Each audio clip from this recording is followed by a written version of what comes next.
जैसा कि आप सभी लोग जानते हैं कि जो रियल ट्रेडर्स होते हैं या मैं बोलूं जो बड़े ट्रेडर्स होते हैं वो जनरली फ्यूचर एंड ऑप्शंस में काम करते हैं।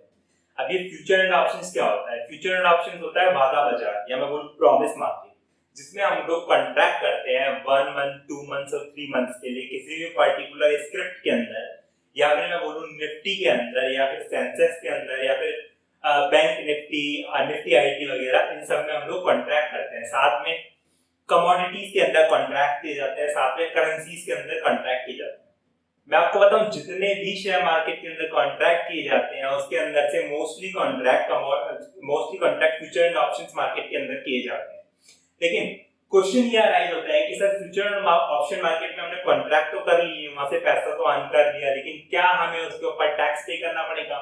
और अगर हमें उसके ऊपर टैक्स पे करना है तो हमें उसके ऊपर कितना टैक्स पे करना पड़ेगा? क्या उसका टर्नओवर होता है और क्या हमें कोई ऑडिट वगैरह कुछ करवानी पड़ती है क्या मैंडेटरी एज पर इनकम टैक्स एक्ट? तो हाय, आई एम सी आकाश अग्रवाल और आप देख रहे हैं learn with C Aakash YouTube channel. ये हमारी स्टॉक मार्केट टैक्सेशन की सीरीज का एक वीडियो है। मैं पहले ही स्टॉक मार्केट टैक्सेशन के ऊपर कई वीडियोस अपलोड कर चुका हूं, जिसके अंदर मैंने बात की थी सेक्शन 112A की, सेक्शन 111A की। इसके अलावा मैंने बात की थी इंट्राडे के ऊपर कैसे टैक्सेशन कैलकुलेट करते हैं उसकी। साथ में मैंने आपको बताया था कि हम लोग टैक्स कैसे सेव कर सकते हैं बाय टैक्स हार्वेस्टिंग वीडियो। ठीक है, नाउ इसके बाद मैं आपको ये बताने वाला हूं, आज बता रहा हूं कि फ्यूचर एंड ऑप्शंस के ऊपर हम लोग कैसे टैक्स को कैलकुलेट करेंगे और कैसे उस टैक्स को हम लोग निकालेंगे और कैसे उसे आगे प्रोसीड करना है। ठीक है, तो सबसे पहले मैं आपको ये बता दूं फ्यूचर एंड ऑप्शंस कॉन्ट्रैक्ट क्या होते हैं। जिन लोगों को नहीं पता है मैं उनके लिए हल्का सा बता दूं कि फ्यूचर एंड ऑप्शंस कॉन्ट्रैक्ट क्या होते हैं। ठीक है, देखिए, जब भी हम फ्यूचर एंड ऑप्शंस, एक स्टॉक मार्केट का एक ऐसा प्लेटफॉर्म है, मैं आपको ये बोलूं इसे एक प्लेटफॉर्म की तरह समझो आप, जिसमें हम शेयर्स को लॉट के अंदर बाय या सेल करते हैं। नाउ ये लॉट क्या होता है? देखिए, पहले ही बॉम्बे स्टॉक एक्सचेंज या नेशनल स्टॉक एक्सचेंज, जो कि हमारे स्टॉक एक्सचेंज क्या होता है, स्टॉक एक्सचेंज वो होता है जो हमें फैसिलिटी प्रोवाइड करते हैं शेयर्स को ट्रेडिंग करने की, यानी बाय करने की, सेल करने की। उन्होंने कुछ पर्टिकुलर स्टॉक का एक लॉट बना रखा है, लॉट साइज बना रखा है। अच्छा, ये कौन सी कंपनी होती है जिनका लॉट साइज बनाया जाता है? ये कुछ बड़ी कंपनियां होती है। आप तो समझ लीजिए कि कुछ बड़ी कंपनी होती है, जनरली जो निफ्टी 50 या बॉम्बे स्टॉक एक्सचेंज के अंदर, सेंसेक्स के अंदर लिस्टेड होती है, उन कंपनीज के अंदर ये फैसिलिटी प्रोवाइड कराई जाती है। साथ में इनको इनके शेयर्स का कुछ लॉट निर्धारित कर दिया जाता है और हम लोगों को क्या होता है कि डायरेक्टली वही लॉट्स में बाय करने होते हैं शेयर्स को, डायरेक्टली लॉट्स के अंदर ही सेल करना होता है। ठीक है, तो इसे हम लोग बोलते हैं कि फ्यूचर एंड ऑप्शंस के अंदर डील करना। मैं आपको बताऊं ज्यादातर कॉन्ट्रैक्ट फ्यूचर्स एंड ऑप्शंस के अंदर ही किए जाते हैं स्टॉक मार्केट के अंदर। नाउ फ्यूचर, अब वैसे भी डेरिवेटिव्स, इसे हम लोग डेरिवेटिव्स का पार्ट बोलते हैं। नाउ डेरिवेटिव के अंदर फ्यूचर एक पार्ट है और ऑप्शन दूसरा पार्ट है। देखो, फ्यूचर के अंदर हम लोगों ने क्या करते हैं, जैसे मान लो सपोज मैंने एक लॉट बाय कर लिया किसी पर्टिकुलर कंपनी का, फॉर एग्जांपल रिलायंस लिमिटेड का एक लॉट मैंने फ्यूचर्स के अंदर बाय कर लिया।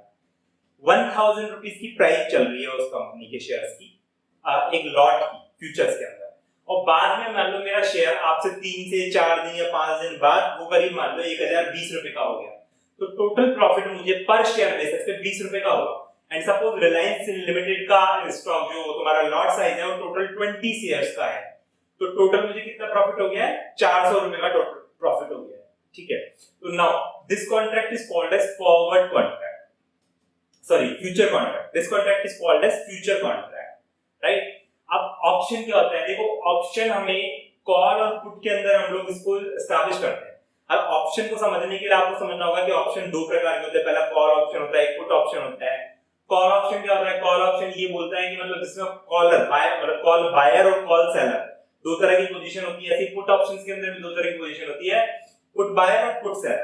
आपको ये बात समझनी होगी कि मैं यहाँ पे सिर्फ और सिर्फ टैक्सेशन के बारे में डील कर रहा हूँ उसके, तो मैं आपको स्ट्रेट फॉरवर्ड टैक्स के बारे में भी बता दे रहा हूँ, लेकिन आने वाली फ्यूचर की वीडियो में मैं आपको ये सब रियल प्रैक्टिकल मार्केट के अंदर करना भी सिखाने वाला हूँ धीरे धीरे, कि आप कैसे प्रॉफिट जनरेट कर सकते हैं।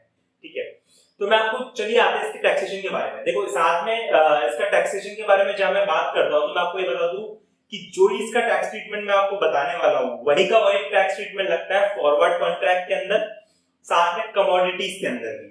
अब फॉरवर्ड कॉन्ट्रैक्ट क्या होता है? फॉरवर्ड कॉन्ट्रैक्ट, सपोज मान लो मैंने कोई पर्टिकुलरली कोई ऑर्डर बाय किया है फॉरेन से, मैंने कोई प्रोडक्ट बाय किया फॉरेन से और जिसका पेमेंट मुझे 1 मंथ के बाद करना है, लेकिन क्योंकि फॉरेन में आपको पता है कि वहां पर करेंसी जो होती है वो अलग चलती है इंडिया से। सपोज इंडिया में रुपीस है और मैंने यूएसए से बाय किया है तो वहां पे डॉलर चल रहा होगा, तो रुपीस और डॉलर के अंदर जो फ्लक्चुएशंस आते हैं, सपोज डॉलर आज की रेट में $1 इज इक्वल टू 80 रुपीस है एक एग्जांपल के लिए। अब मान लो कल को अगर वो 82 हो जाता है तो मुझे 82 रुपए के हिसाब से पेमेंट करना पड़ेगा, जो कि मेरे को महंगा पड़ेगा। तो इन सब चीजों को हम लोग सेव करने के लिए बैंक्स के पास जाके ऑलरेडी कॉन्ट्रैक्ट कर लेते हैं, जिससे हमें थोड़ा सा सेफ गार्डिंग मिलता है, जिसे हम लोग फॉरवर्ड कॉन्ट्रैक्ट बोलते हैं। साथ में हैजिंग कॉन्ट्रैक्ट के ऊपर भी यही टैक्सेशन लगता है। अब हैजिंग क्या है, ये काफी ज्यादा लाइक फाइनेंशियल कांसेप्ट है, totally practical stock market related है, मैं आपको ज्यादा इसके बारे में डील नहीं कर सकता, लेकिन हैजिंग कॉन्ट्रैक्ट पे भी यही सारे के सारे टैक्सेशन रूल लगते हैं।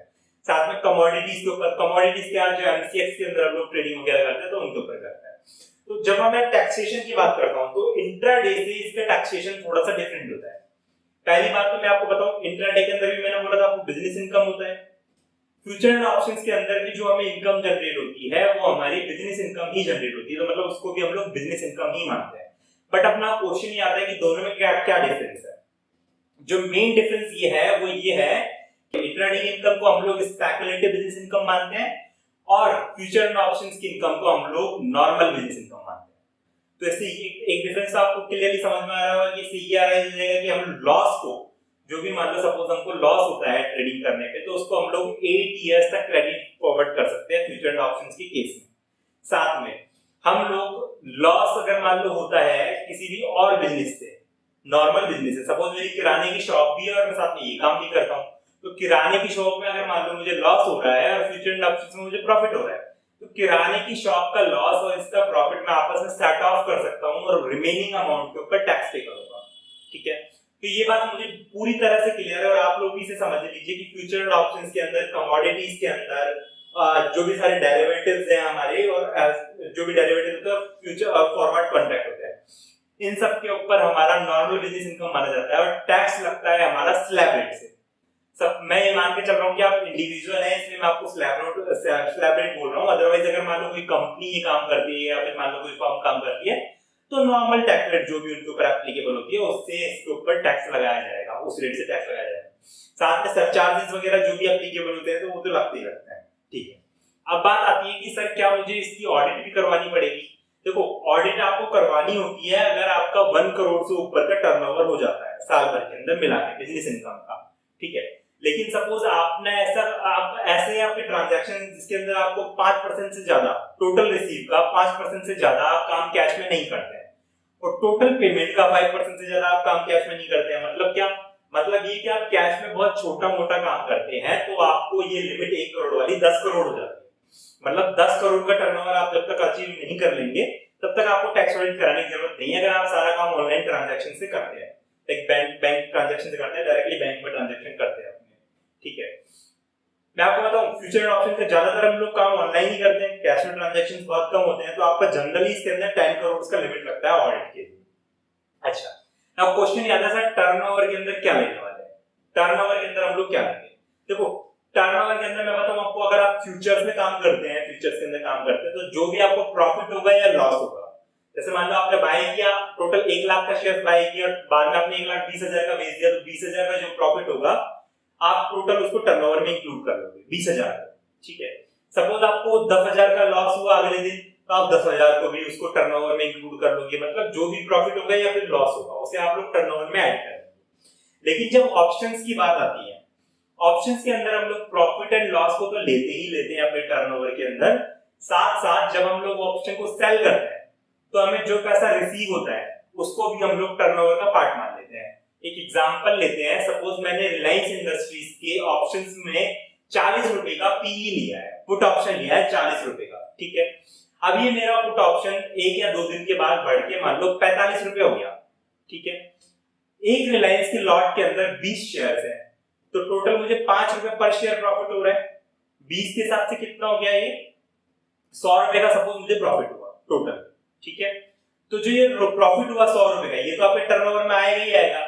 साथ में आपने जो 45 रुपए पे सेल आउट किया है, तो 45 into 20, ठीक है, ये जो भी फिगर आएगी आप इसको भी, मतलब जो भी आपने सेल करने वाला को पैसा रिसीव होगा, इसको भी आप अपने टर्नओवर के अंदर ऐड करेंगे। ठीक है, तो आपका इस तरह से हम लोग फ्यूचर्स और ऑप्शंस के अंदर टर्नओवर कैलकुलेट करते हैं, और अगर टर्नओवर आपको ऑडिट लिमिट के अंदर आता है तो आपको ऑडिट करवानी पड़ती है। एक बार मैं आपको फिर से टैक्स रेट्स बता दूं। टैक्स रेट इसके अंदर स्लैब रेट लगने वाली है, यानी नॉर्मल टैक्स रेट जिससे भी आप लायबल हो रहे हैं उसके हिसाब से आपको टैक्स पेमेंट करना पड़ेगा। तो गाइस ये होता है फ्यूचर एंड ऑप्शंस के अंदर हम लोग टैक्स का ट्रीटमेंट कैसे करते हैं वो बताया मैंने आपको, और साथ में मैंने आपको बताया कि लॉस अगर होगा तो आप उसको कैसे सेट ऑफ कर सकते हैं। अगर कोई भी फ्यूचर एंड ऑप्शंस कॉन्ट्रैक्ट में आपको लॉस होता है तो आप नॉर्मल आराम से नॉर्मल बिजनेस से भी उसको सेट ऑफ कर सकते हैं, साथ में फ्यूचर एंड ऑप्शंस की इनकम से भी आप उसको सेट ऑफ कर सकते हैं। ठीक है, इसके अलावा मैंने आपको बताया कि ऑडिट कब करवानी पड़ेगी। अगर आपको इसके अलावा और कोई भी क्वेश्चन रहता है तो आप मुझसे कमेंट बॉक्स में जाके पूछ सकते हैं। Thank you for watching.